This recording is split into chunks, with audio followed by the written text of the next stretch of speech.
Kakinada reserve police లైన్లో వేంచేసిన శ్రీ అయ్యప్ప స్వామివారి ఆలయంలో శ్రీ కామాక్షి అమ్మవారి ఆలయంలో శారద నవరాత్రి మహోత్సవాలు ఘనంగా నిర్వహిస్తున్నారు. ఉత్సవాల్లో భాగంగా ప్రతిరోజు ఉదయం గోపూజ, శివాభిషేకం, బాలపూజ, సువాసిని పూజ, కుంకుమార్చన, చండీ హోమం కార్యక్రమాలు ఘనంగా నిర్వహించారు. కార్యక్రమంలో భాగంగా సుహాసిని పూజ, సామూహిక కుంకుమార్చన కార్యక్రమాలు శాస్త్రోక్తంగా జరిపించారు. పెద్ద సంఖ్యలో భక్తులు, మహిళలు తరలివచ్చి కుంకుమార్చన పూజా కార్యక్రమాల్లో పాల్గొని భక్తి శ్రద్ధలతో పూజలు చేశారు. ఈ సందర్భంగా ఆలయ కమిటీ అధ్యక్షులు గోపాలకృష్ణ మాట్లాడుతూ ప్రతిరోజు శ్రీ కామాక్షి అమ్మవారికి ప్రత్యేక పూజలు, అభిషేకాలు శాస్త్రోక్తంగా జరిపిస్తున్నట్లు వెల్లడించారు.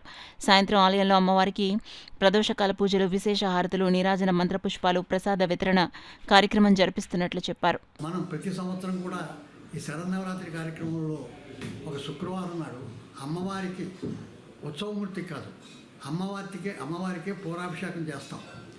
కొన్ని 50-100 లీటర్ల పాలు, అలాగే పెరుగు, తేనె, నెయ్యి, పంచదార, పళ్ళ రసాలు, విశేషంగా తత్వమన్నీ కూడా ఉండి ఈ కార్యక్రమం అత్యద్భుతంగా ఉంటుంది. ఇటువంటిది చూడడమే మనం ధన్యతలు ఇస్తుంది మనకి.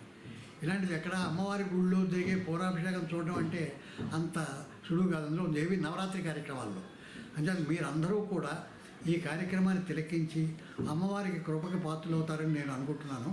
అలాగే దేవాలయం ఈ కార్యక్రమాలన్నింటికీ కావాల్సిన పూజా ద్రవ్యాలన్నీ కూడా సమకూర్చింది. కానీ అమ్మవారికి మనది కూడా ద్రవ్యం కొంత పడినట్లయితే అది చాలా గొప్ప విశేష ఫలితాలు మనకి ఇస్తుంది.